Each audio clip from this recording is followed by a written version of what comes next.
Welcome. I'm Riley Karsh. I'm Tova Kopan. We are thrilled to bring you the We Go Boldly podcast. Let's talk big burning questions, life changes, and maybe a bit of personal business. Let's be bold and brave together. Are you ready? I am. Here comes the show.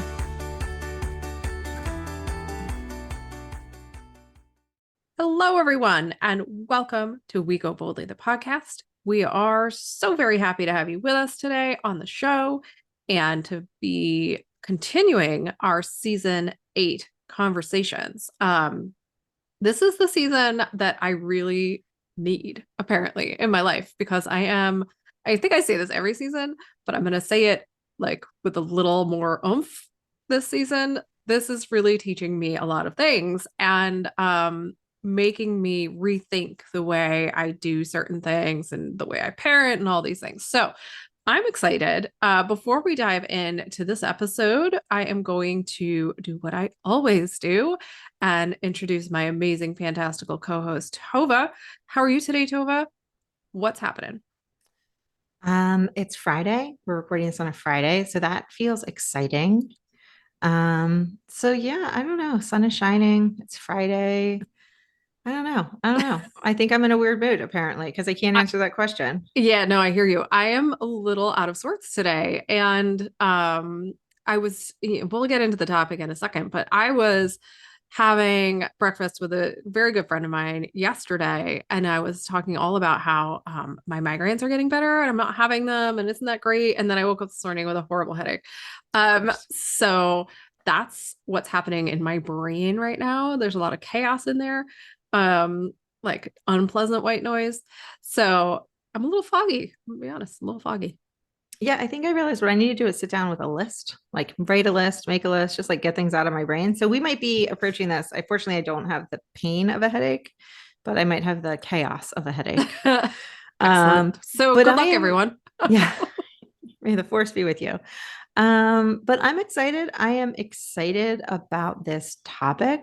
Like you were saying, I, you know, it always seems like we pick the season that we need, but this has just been a really interesting exercise because I think one thing I'm enjoying about it is every week is so different. Because we are talking about all of these variety of things that can hold us back. Yeah. And you might not relate to all of them, but I'm guessing you do. And I'm guessing they could be like a little thing in your life or a big thing in your life, depending on who you are. But I think all of these things, either currently or in the past, at one time or another, like have held us back. And so it's really interesting. And it has resulted in some just interesting research. And yeah, it's been fun so far. Yeah. So just to be clear, today we are talking about what we call missed and met opportunities. Now, really, what does that mean? That means we're talking about failure, outcomes, and fear or control, depending on how you look at it. And we're going to talk in depth about, what does it mean to hold on to outcomes? Like, why is that maybe Right. not the best thing for us at any given time? So Tova, you did the research for this one, which I'm excited about. I'm gonna let you kick us off in some definitions or non-definitions, really, and get going. As I was doing this research, I'm like, okay, we're going to go define failure and we're going to define outcomes and we're going to define risk. And then I changed my mind. And the reason I changed my mind was because these three words specifically, I think affect people so differently. And people have just a totally different experience with each of them. And one of the first articles I wrote or read talked about how failure is like we determine what we consider a failure, right? So we decide what constitutes a failure, and that is a personal choice. And so we get to decide the criteria of what something, of a failure. And so that kind of is how my brain got set as I was doing the research for this. And so I was like, well, you know what? This is one of those ones where definitions don't align. And it's interesting because in the past, I have always seen like controlling something, being focused on control, tight control, because a lot of the articles I came upon when it was talking about letting go of outcomes really was like, I used to be a control freak, or I used to do this and I was holding on so tight. And I saw the sort of the opposite of control is surrendering, but I've never factored in this other level of risk taking and doing things where you don't know the outcome. Like I think when we've talked about control before, we've talked about it in the context of how you can't control things, how there's so much you can't control. And yet you can decide the risks you're going to take, right? You can decide the things that you're going to, last week was all about saying no, but the things that you are going to say yes to. And so the question is, are you willing to let go of knowing the end, knowing what happens in the end, in order to be willing to take these risks? And so, yeah, I don't have definitions because it's just it's kind of a flow of consciousness here. And I was realizing that some of the things that I had held on as being opposites to each other maybe weren't necessarily opposites, or that there were other layers to them.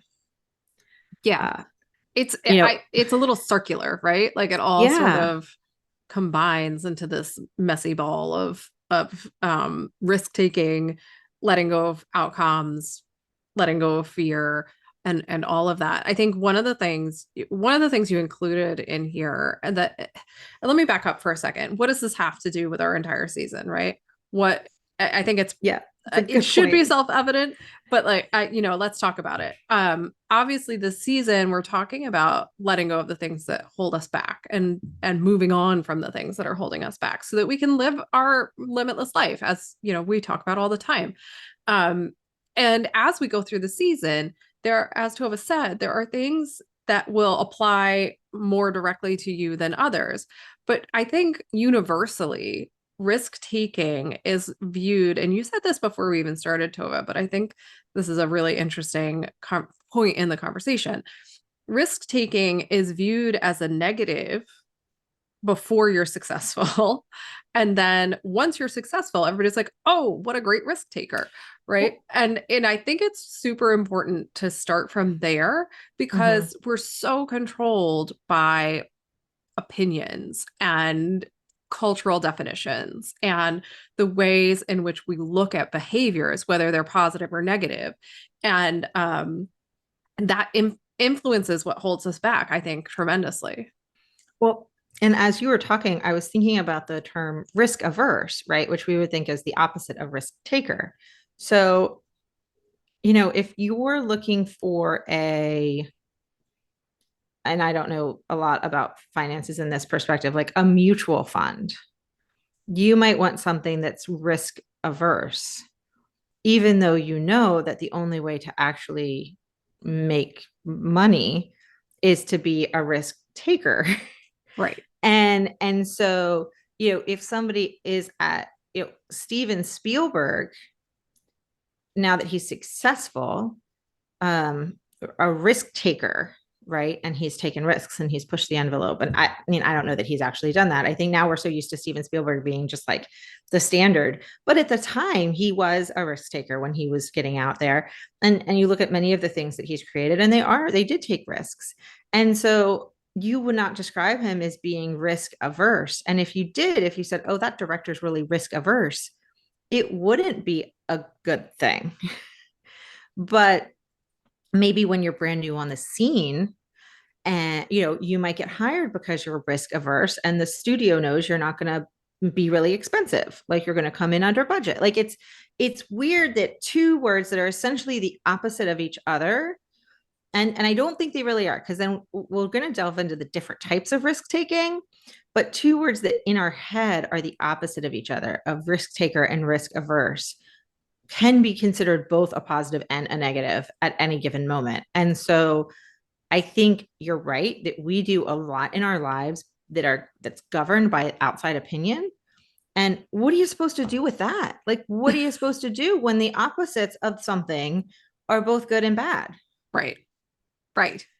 So, you have a quote here in our outline that nobody else can see but us, that I think is super important. And I don't love all the words in here, but I think that this is a really important concept to flesh out. And what it's like in the context of a much larger quote, but I think the super relevant part is that they say successful change depends on experimentation with uncertain results. A willingness to occupy new ground always involves the risk of losing your footing along the way. And so I think when we're talking about missed and met opportunities, when it's a missed opportunity, it's in my mind, it's just an opportunity you haven't even tried for. If Yeah. it's a met opportunity, then maybe you didn't get the outcome you wanted, but you tried, and that's the success. And so it all depends on, like you said in the very beginning of this conversation, how you define these terms for yourself. If success is only achieved when you get the outcome you set out to get, then you're going to be very disappointed most of the time, right? Because we don't control outcomes. We don't control what's going to happen in a week, 6 weeks, a year. We just can't control that. What we can control is our reactions, right? Our emotions, our behavior around those outcomes or around what we're doing or the risks we're taking. And so when we're defining success for ourselves, it's important to really think about, does it matter if I achieve the outcome that I originally set out to do, or is it the process that is the important part?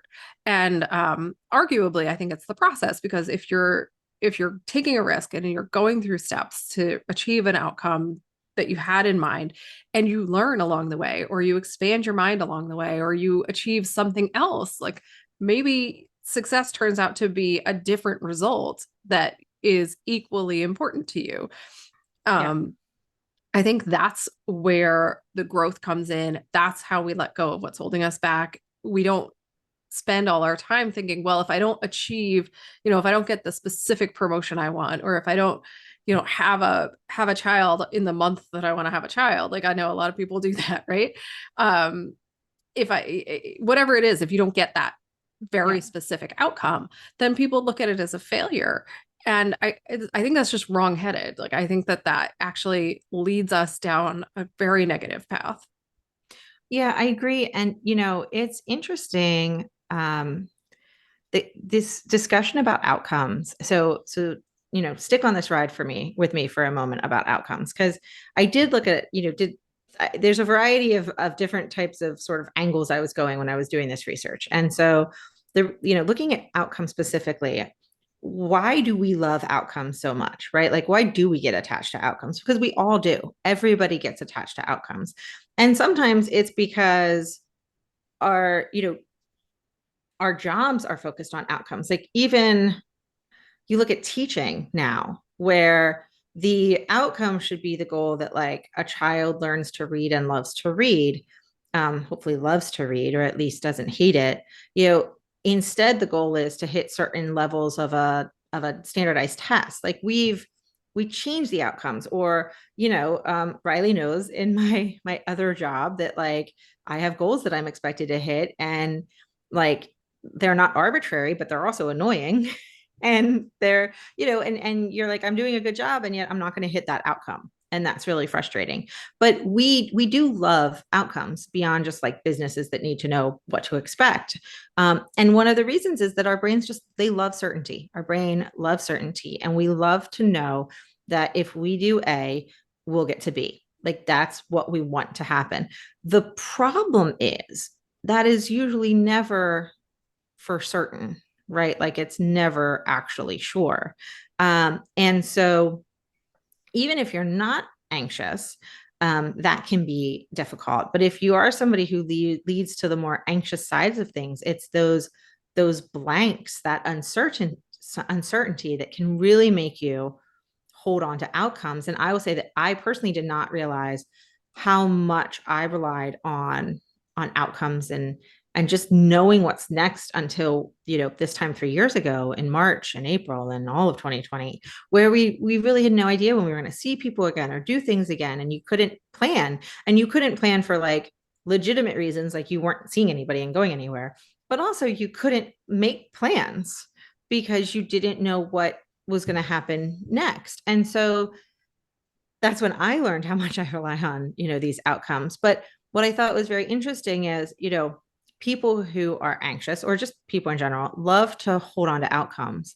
But at the same time, focusing on an outcome is the opposite of really focusing on being present and being where you are. And when you are anxious, one of the things you can do, I literally watched it on Grey's Anatomy last night. Like, one of the things you can do if you're having an anxiety attack is go around your room and list 5 things you see. Sit there and think of something that you smell. Feel what do you feel? Are you on a comfortable chair? Are your feet touching the ground? Are there shoes between, like, all your senses? One of the ways to counteract anxiety is to, like, hyper focus on your present, like, and being present where you are. And I think it's so fascinating that one of the ways that people who are anxious, or just people in general who are having some anxiety, deal with it is to focus on outcomes. And yet focusing on outcomes is often the opposite of really being able to focus on being present. And being present is actually a way to deal with your anxiety, which is why I was warning it was a web that I was weaving there. No, I like it. I look at it as grounding, right? Like, if you want to look at it from that perspective, it's the same concept.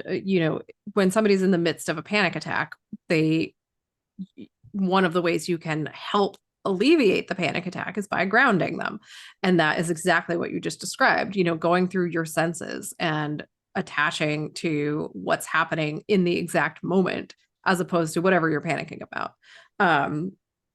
And I think, as you said, being willing to let go of outcomes and be present, one, it's just better for all of us, right? Like, it's just better in life to be aware of what's happening in the immediate moment, and to be present for it, to be emotionally, mentally, physically present for it. That is just a healthier way to be. But it also allows us to learn. If you're not present in your body when you're going through a process, then you're not absorbing the information it's teaching you. You're not absorbing what's happening around you. You're simply existing and moving through, and maybe just going through the motions. I mean, we've all been there, right? My cat likes to ground me. He just got in my lap to listen to the conversation, apparently, and he's joining in and helping me ground as well. So, why is it so hard to remember that in the moment? Well, because we all want specific outcomes, right? Like, that's not an abnormal thing to desire. I want to be able to know that if I, like you said, if I do A, then B is going to happen. And then there are certain things where that is the case, right? Like, if you brush your teeth every morning, your teeth are going to be cleaner than if you don't brush your teeth. But what you don't know is, am I going to get a cavity? I don't know. Right. Like, anything could happen.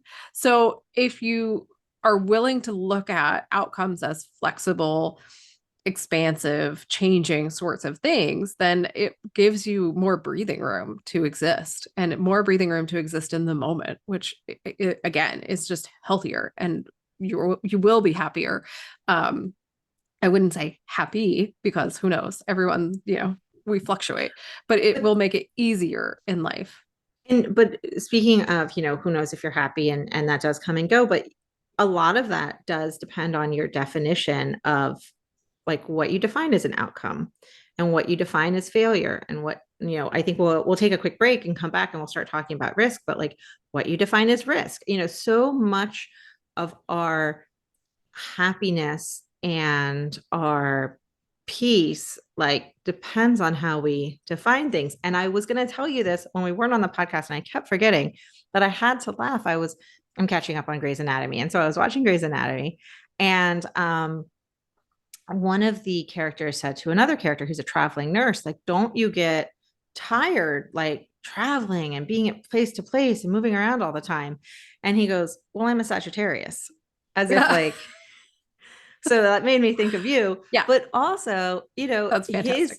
yeah, his definition of happiness was, moving from place to place and trying new things.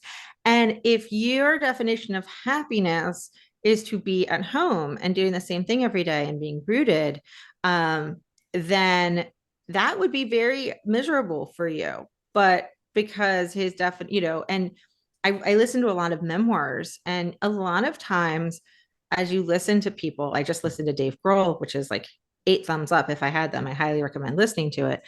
But his definition of happiness sort of evolved as he grew older and changed. And I think that's the other thing that happens is when we are stuck on certain outcomes, we don't give ourselves the space to change and Mm-hmm. evolve. And so if our definition, our internal definition of happiness or contentedness, contentment, that's the word we're looking for, changes, then the outcome might not be in alignment. But so it is so personal, and making sure that you're sort of in tune with who you are. But certainly not being willing to let go of outcomes could be something that is holding you back from figuring that out. So, on that happy note, we're going to take a quick break and we will be right back.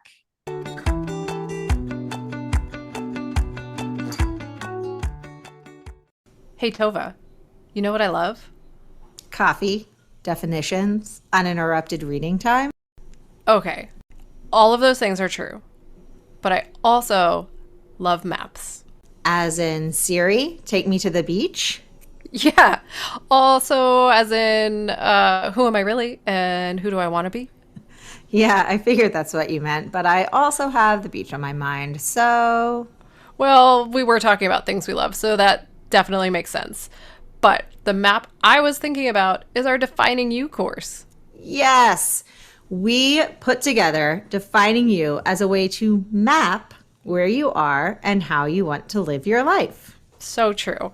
So many people struggle to find their purpose in a busy and noisy world. That's why we made Defining You, our course meant to guide you to creating your own mission statement. And there's good news. You can get it now on teachable.com. Find the link on our website at goboldlyinitiative.com/courses, or check out the link on our Instagram bio at Go Boldly Together. We can't wait to see you there. Now, let's head back to the show.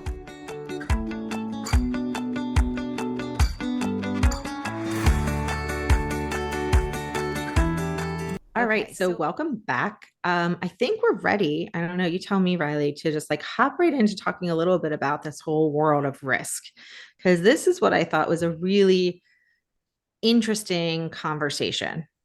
Yeah, Um, let's do it. Let's do like, it. and it ties a little bit into outcomes, because we're talking about like why, well, the first conversation can be, why are you so risk averse, right? Why do people try to hold on to so many things? And it's the reasons that we just said, right? It is the reasons of we want to be in control. Maybe we're afraid. We're afraid of letting go. We're afraid of what will happen if we take a risk. It's because society has told us that taking risks is bad, except for when it's good. It's better to be a risk averse, and except when it's better to be a risk taker. And Right. once again, these are things that I think part of what makes it so confusing is society judges risks as the result of the risk. And we have to learn to be okay. And I'm going to say judging the risks, because we are going to talk about positive and negative risks. Like, we have to be okay judging the risk without knowing the result. Right. Right. Because the ultimate guide, I think, to judging a risk is the process. Again, like I keep going back to the same point. But it's so important. The risk isn't about winning or losing or getting the outcome you want. The risk is about the process of taking the risk. And what are you going to learn by taking this risk? Hard to say.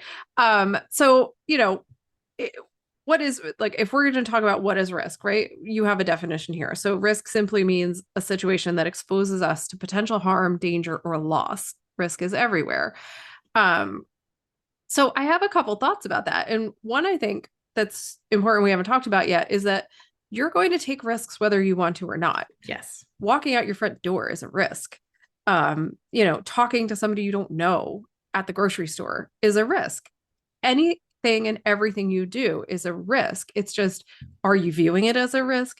Is it a serious risk? Is it a risk of, potential harm? Every time I send my kids to school, and I don't want to like derail this conversation, but it's a risk. Like I feel like I'm taking a risk. Um, and so if we enter the world with that thought in mind, that like life is risk, being alive is risky, like Right. it just is, it makes it a lot easier to think about risk and to be like, oh, okay, I don't have to be afraid. I don't have to worry. I don't have to think about taking risks as if it's a be all end all situation. It's not all or nothing. Risk is a part of life. And however you manage that is, equates really to how comfortable you will be. And so when I think about like if I'm worried every time I walk out the front door because it's a risk, that's going to impede my ability to function in life. Now, I say that and I recognize that there are mental health issues that cause people to have that fear, and that's a whole different can of worms. But if I'm just, like everyday Riley and I'm going out my front door and all I do is think about the risk involved with that, then how am I going to go about my day? Like, how am I going to live my life? And so you can't constantly focus on this is a risk. Sometimes you have to just do things and enjoy the process of doing them and not worry about what the outcomes are. Now, I say that again, and it sounds like, partly like the book we just read for our book club, where I'm like, oh, just do the thing. Yeah. But I actually do think there are some things where you just do the thing. And it's different for every person because some things that are easy for me are hard for you. And some things that are easy for you are hard for me. And so we can just do the easy things without worrying about this. Yeah. And, as you're saying, like everything we do is a risk, and down to, going to a concert that you've never been to before, or going to see, like I just got tickets to see a musical in 2 weeks that I'm doing based on a friend's recommendation. And it's like an uber popular musical. So I'm not going to pretend it's like risky, but at the same time, like I've never seen it and I'm taking somebody, it's her first Broadway show. So if I was being truly risk averse, I would have gone to something that I've seen before and that I knew I liked, so that Right. I could say, like, it's a great show, we should go see it. And so no one's going to say, like, well, you picked between one Broadway show and another, and that was super risky. But these are all little tiny risks that we take. I think something that made it kind of confusing was during COVID, when you're like, I am not risk averse to going outside. I don't live in fear, but also I'm not going outside. Like, I mean, I went physically outside, but like, I'm not going places Right. because statistically, it didn't make sense. And I think that that is sort of the magic place to get to, where um, being a risk taker does not mean you're reckless. And I Yeah. think that so often we define somebody who is a risk taker as being reckless. But what it can mean is that you take calculated risks, that you make decisions and you say, yeah, this is worth the risk. This is worth it, even if I don't hit like my dream outcome. And, not to talk about outcomes again, but like they can totally screw us in the sense that, one of the people who I was reading about, her example was, she had done, she wrote a book and she had a bunch of courses, and like she set a really, really high goal for her third launch of a course. And the third launch did better than all previous three launches, but did not get anywhere near her goal. And so she was disappointed. And it was like, oof, like if everything is tied into how things will end up, you're not even going to enjoy your successes because you've defined success in a different way than maybe you should have. And so, I think if you look at risks and you're like, okay, I'm willing to take this risk because I'm going to gain X, Y, and Z from it, regardless of the outcome, then that is a calculated risk. And I don't know if that makes you risk averse or risk taker, but it does mean that you are able to keep moving forward in your life and get outside of your comfort zones. Yeah. So we talked about this a little bit before we started the show today, but one of the things that one of the ways this is highlighted in my life is parenting style, right? My husband is far more nervous about my kids doing things than I am. Partly because I spend more time with them and I know like I see their physical abilities more than he does, but also just our personalities are that way. And so what I have started to do, well, I started when they were a lot younger, is tell them to, like, okay, you're about to take that risk. You're going to try and climb that rock wall, or you're going to jump in a way that looks like super sketchy and you may break a leg. So instead of them just running into the thing and doing it, I've been talking to them for years about like, okay, well, what's your risk assessment? What steps are you going to take in order to do the thing you want to do? Like you want to make that 6 foot jump. What are your steps to get there? How are you going to make it work? Right. Um, I don't always succeed in this, but I try really hard to do this because what I want for them and what I want for myself is to do what is called positive risk taking. And that's, Mhm. risk taking based on thought, based on intentionality, and based on what are the possible outcomes, what's the process, what am I going to gain from this, how can I make this work? um, and I think that oftentimes we conflate risk taking with impulsivity, and Yeah. they are not the same thing. And in fact, I think positive risk taking combats impulsivity, and that's one of the reasons I talk about it with my kids. I don't call it that because they'd be like, yeah, whatever, mom. um, but I do ask them to like think it through, and I say think it through to the end, right? Like what are all the steps in order to accomplish whatever it is you're trying to get to, and do you have a solid plan to make that happen? um Now, like, they're still impulsive and they still do things where I'm like, that's crazy, you're going to hurt yourself. But it helps me, and it helps me be more comfortable with their risk taking, and it helps them know that I trust them to think it through and to figure out a way to do whatever it is that they're trying to do. um so applying that to an adult, life, which we're all apparently trying to live, um I think, we can do the same things. We can make that risk assessment. We can stop thinking of risk taking as impulsivity, because that's not the same. It's not the same. It's not like the counter at the grocery store where you're always buying the chocolate bars because it's an impulse buy and it's right there, and Right. why not? You can really think it through, and it makes a big difference. Well, and I think that as you become an adult, I mean, yes, there are still physical risks that you may be thinking about less, like, am I going to jump off the 6 foot wall? But the risks may be emotional risks. Am I willing to Mhm. put myself in a relationship? Am I willing to put myself out here and maybe meet a new friend? Or like a lot of them are emotional risks. And I've had conversations with my kids about that where we've sat down and kind of talked about like, okay, well, what if this goes this way? Are you okay? Like we've talked about all the outcomes and said like, are we okay with all the potential outcomes we can think of, because we know how important it is to do this thing. And one way I liked the way they describe positive risks is they describe them as being opportunity risks. And I Mhm. thought that was just a great way, because people want to take advantage of opportunities. They want to meet those opportunities and not miss those opportunities. Right. And so by doing that, though, you are going to take risks. And that's just every decision you make where you don't 100% know the outcome, which, so this is like almost every single decision you make is a risk, right? It's just some that we feel more comfortable on and some that we don't. And, obviously you essentially described like what negative risk taking is, but it Right. is it is what we all think about risk taking as, when we're thinking about, um, oh, he's a risk taker or whatever, or she's risk averse. Right. But there We are, what were you going to say? Did I Well, I interrupt was you? just going to say, we think about, if you are asked, like if somebody came up to you today and said, what does a risk taker do? I think culturally we often would say, a risk taker goes off and does things without thought, or a risk taker just jumps in and doesn't worry about what might happen.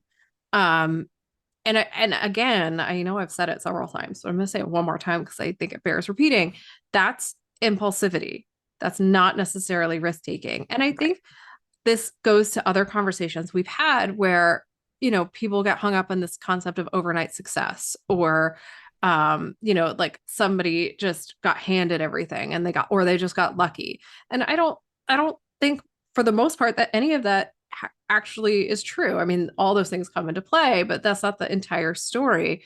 And those people took calculated risks more often than not, right? Sometimes they're in the right place at the right time, but a lot of times there's a lot of work that goes into taking a risk. And it might just be mental work, but that's still a lot of work and that's still a lot of effort.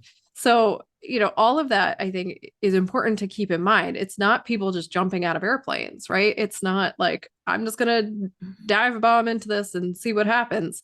People take calculated risks all the time. We just don't necessarily see the calculations. Yeah, 100%. So next I want to talk about the benefits to risk taking, because there are so many benefits. I don't know if we'll take a quick I was break going to now. say we should take a quick break and then we'll get to the benefits. Yeah, so we'll be right back.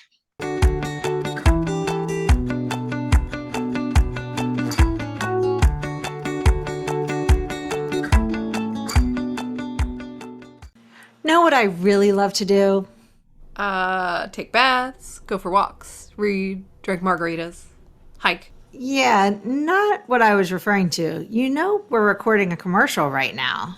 I do, but I'm thinking outside the box, being adaptable. As I was saying, what I love to do is host our live monthly workshops. Oh, right. That's what we were talking about. Me too. They are a lot of fun to put together and host every month. And we can bring margaritas, so join us for live conversation as we get a bit deeper into topics near and dear to our hearts. We go through everything from self-care to setting boundaries. We share coaching tips, practical advice, and take questions from the audience. It's a whole lot of fun. Sign up for our newsletter today at goboldlyinitiative.com/contact to make sure you hear about all the upcoming Go Boldly workshops. You definitely don't want to miss out. Now, back to that show.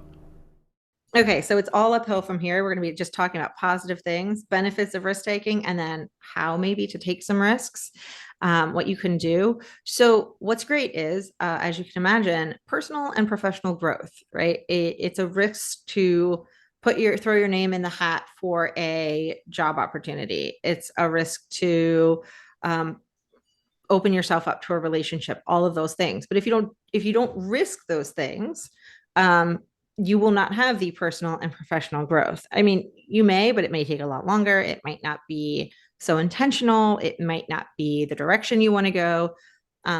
Taking risks gives you, like, oddly enough, can give you a little more control in what you're doing. And even, I have thrown my hat in the ring for a job that I wasn't even sure I wanted until I didn't get it. And then I was like, oh, I really wanted that job. And so just taking the risk, and I remember doing it, I kind of half-heartedly applied for a position once. And it was only after I didn't get it that I was like, oh, I actually really wanted that. So sometimes taking a risk and not getting anything will help with your own personal growth, right? It's in the risk. It's not in the outcome. Yeah. I was just going to say that this is such a good example of where it's not the outcome that matters. It's the process of taking the risk, whatever you have to do in order to try and get to the outcome that you originally intended. All of that is what really creates the growth. Yeah, 100%. So not surprisingly, increased self-confidence is a way, right? Because once again, whether you are, quote, successful with every risk or not, just knowing that you're willing to take a risk, knowing that you're willing to try something new, overcoming your fear and your doubt to try something can help your confidence exponentially, no matter what the result is, like no matter what the end result is. And so I think that so often we see confidence as something that would be gained when you hit the outcome that you want. And that's just not necessarily true at all. Um, and so another thing, better leadership skills, right? Which I thought was kind of interesting, but you're growing, you have more confidence. And I think that people are attracted to people who, I don't want to say take risks because I don't think we'd put it in that term, but I do think people are attracted to people who take risks. I don't think that we would verbalize it that way, but I think the fact is that's the fact, the truth. I think it what it boils down to is we're attracted to people who are open. And Yes. when we are willing to take risks, regardless of the outcome, we are more open and we come across as more open. And that is an attractive quality. And I keep going back to the book we read, which was The Magic of Thinking Big. We posted a video on this that you can watch anytime. But it's really like the more open you are, the more positive you are, but not toxic positive, like positive as in open to possibility, as in the world is an abundant place as opposed to a scarce place, right? That kind of positivity where we can attract other people to us. And yes, we definitely look more like a leader once we're in that frame of mind, that mindset. But it's not even about being a leader. It's about being someone who attracts other people to them and attracts, positive outcomes to them because you're open and you're willing and you're open to growth. And that is a whole different mindset than I think we're even taught to have most of the time. Um, and as you Mhm. said, when you take risks, another benefit, you get more opportunities. We've said this, I think, multiple times in this episode, but the more willing you are to try new things, to see the world as an abundant place, to seek out positive opportunities, the more opportunities will come to you. Um, and that's obviously good for growth and keeps us, letting go of the things that are holding us back, which is our whole goal this season. And then, improved and newer skills. So even if it's not leadership skills, I feel like I'm repeating myself today. Even if it's not leadership skills, it's growth and you get new things. Every time you take a risk, go through a process and get to whatever the outcome is, you are going to gain new skills and you're going to either gain new skills or improve upon the skills you already have. Yeah, I think that's my favorite one. I think, we all know that I like to try something new every month. And if I don't, I'm always like itchy to do it the next month. And because I'm not successful at every single month. Sometimes life feels like it's just a bunch of new things every day. And that's enough. Yes. Yes. But yeah, so there's all these great things. Now, I don't want to dwell too much on why people don't take risks because I feel like we've talked about it the whole time. But people, not everybody, not your Sagittarius friends, no, but a lot of people like consistency. I would argue that risk taking isn't opposed to consistency. We just think it is. I think it is a risk to just try to keep the status quo because something will change it. And so, at least I think that when you take a risk, you're more intentional with what's going to change rather than just like letting life come at you because it can come at you fast. But some other roadblocks, like I said, we don't need to dwell too long on these because we've talked about them quite a lot and we will continue to talk about them a lot. But fear, perfectionism, overthinking. So calculated risks does not mean thinking it to the ground until it's not even an opportunity anymore. Yeah. Once procrastination, same. So, just kicking the risk down the road. Denial. So pretending that it maybe doesn't exist. And then dependence on security. And without getting too deep or too heavy, I think some of the decisions I've made in my life, what I thought were a safe choice, turned out to be anything but. And so I don't think that, back to life comes at you fast. I think we only think that we have enough control that we can make decisions that keep us safe. I don't know that that is actually true. I mean, you watch any zombie show and like you're like, no, we're going to stay back. And then suddenly there's a zombie in your midst and you're like, I should have left. Right. Like, I mean, if we haven't learned our lessons now, Zombies get you um, every time. they get you every time. And so, you either can take the zombie with the, risk for the fresh water and, a new place to live, or you're going to be stuck with the zombies with the, where you have to boil your water and stuff. So I don't know. But either way, they're going to come no matter what. So I think that a lot of us do make decisions because we think it's the safe choice. And the fact is, we have absolutely no idea if it's the safe choice. Yeah. Um, And some of you might be like, well, it's not safe necessarily to walk the back streets of a major city at 3 a.m. Okay, so maybe that's not the risk you should take. But maybe we're not, well, let me just say not maybe. We're not really talking about those kinds of risks, right? Like there are known risks you can take that are not smart risks. Like don't walk into a gunfight, right? Like don't walk into a busy street. yeah, Don't go to sleep with your candles burning. right. Like these are just things we learn as toddlers. Like don't touch the stove, it's hot. Yeah.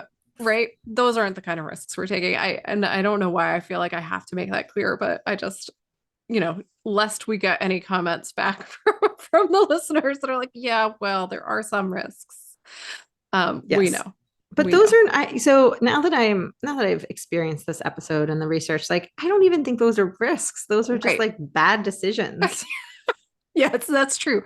So maybe we need to add that to this whole conversation. And we're going to get into tips for developing positive risk taking.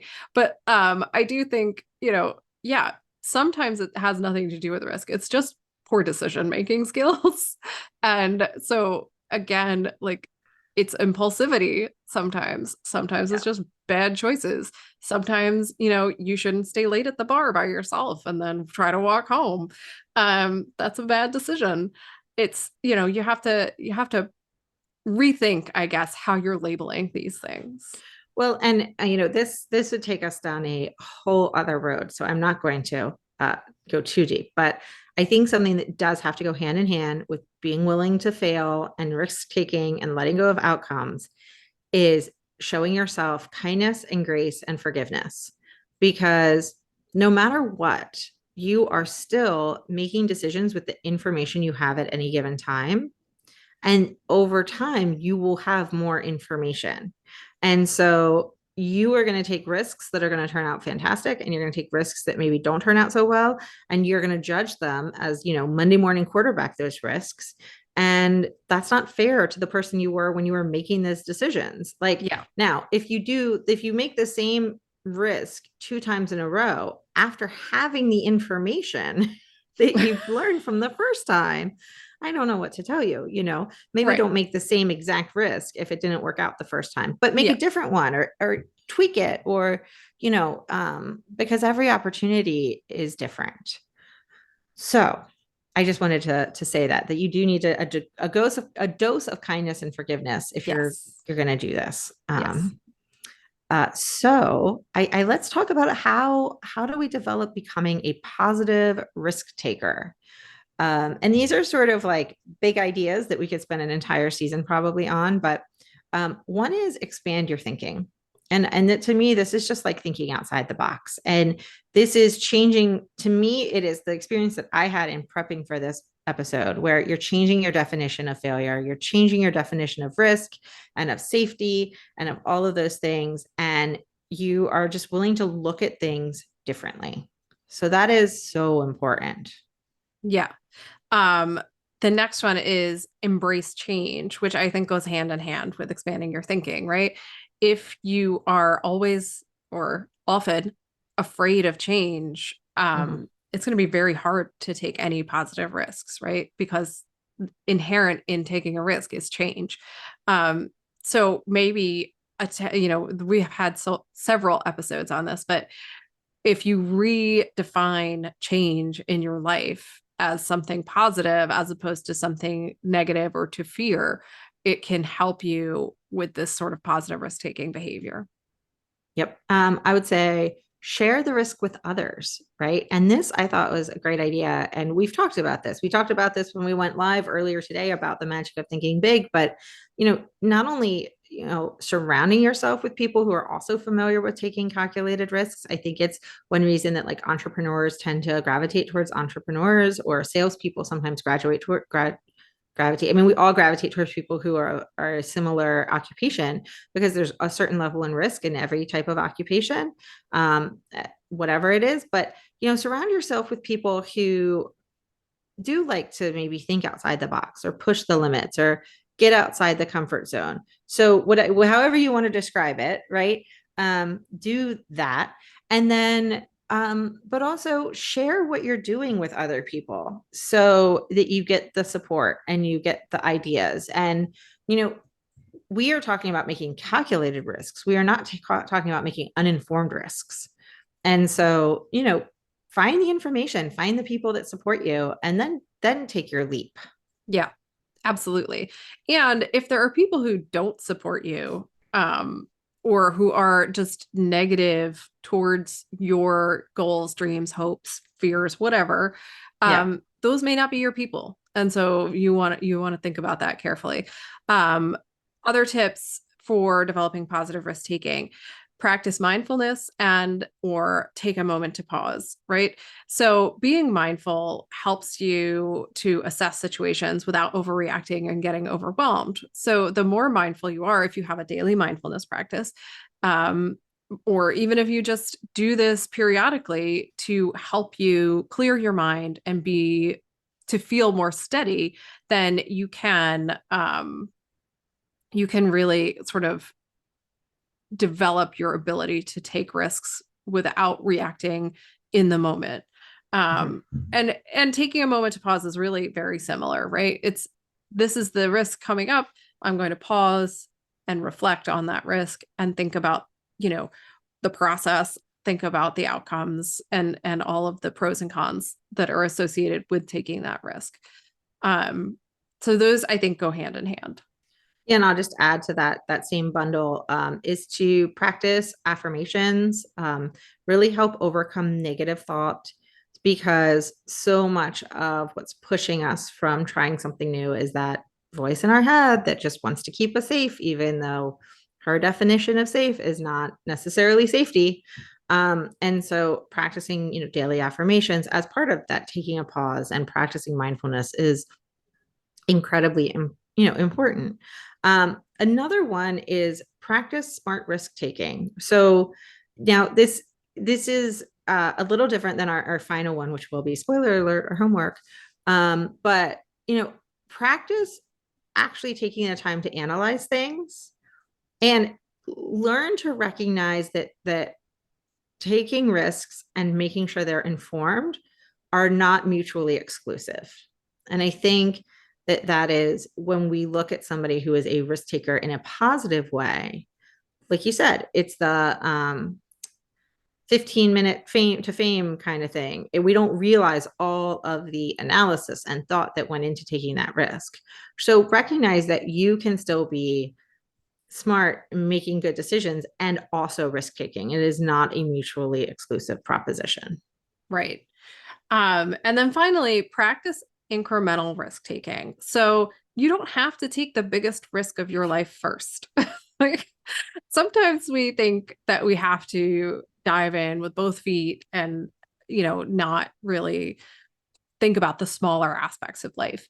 I am guilty of that. I've done that, and it's worked out and it's not worked out in different ways.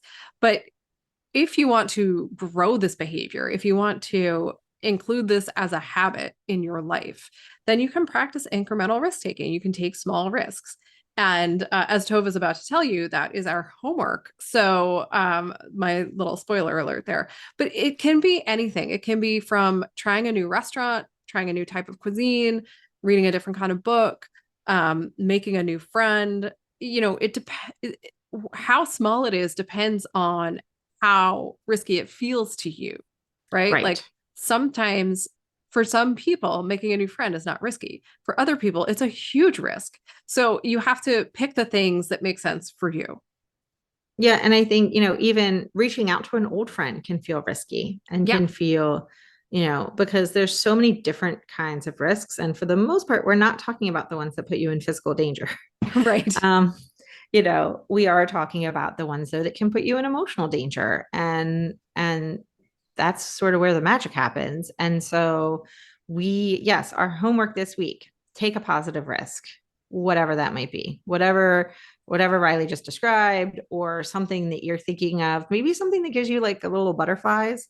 And, we haven't talked about the difference between sort of, and I don't remember the words that we used to use, but like the two types of anxiety, where there's the one that's like the good one with the butterflies. And then there's the one that's like, warning, don't do that. It's bad. And right. And part of learning to listen to your inner voice is learning to differentiate those voices, and also learning to know when it's just that negative voice in your head being danger, and you're like, no, it's not, like, hush, you're fine, we're both fine. Right. And when it is actually, something that would be scary. So try something new this week, but risky, something maybe outside of your comfort zone. And one of those things, if you need something to think of, could be to join our circle, right? So we have a weekly women's circle that meets, although eventually we could have a co-ed circle, that meets every Monday at 11. And it is just a great place for support. And I promise it only feels risky the first time you go. After that, it feels like it's in your comfort zone. And that is one of the best things about taking risks, is you actually are expanding your comfort zone when you do it, which is not something that, you ever really think about, but it's nice to have a bigger comfort zone. It's nice to feel comfortable all over the place. And so this is a way that you can expand your comfort zone. So you can join our circle, but also maybe you're saying, I've never read a personal development book. That could be a risk. I've never done a course. We have online courses. You can take risks with us all day long. So definitely take some time this week, think about what we talked about, and figure out a positive risk that you want to take. Yes, absolutely. And let us know when you do take a risk. Share it with us so we know what you're doing, and we can support you and applaud you and celebrate you in that process. But that is it for us this week. We will be back next week with more on unlocking what's holding you back. In the meantime, everyone have a wonderful week, and we will talk to you all soon. Thanks so much for listening to We Go Boldly podcast. We know you're busy, and we love spending time with you. If you enjoyed this week's episode, let us know. Head to Apple Podcasts right now to rate and review our show. While you're there, be sure to click that subscribe button. Want more us time? Follow us on all the socials at Go Boldly Together. Want even more us time? As in all the coaching pizzazz. Find us at goboldlyinitiative.com for all the info. We will be back with more excitement, research, and deep thoughts next week. Until then, keep on being the bold, brave, amazing people we know you already are.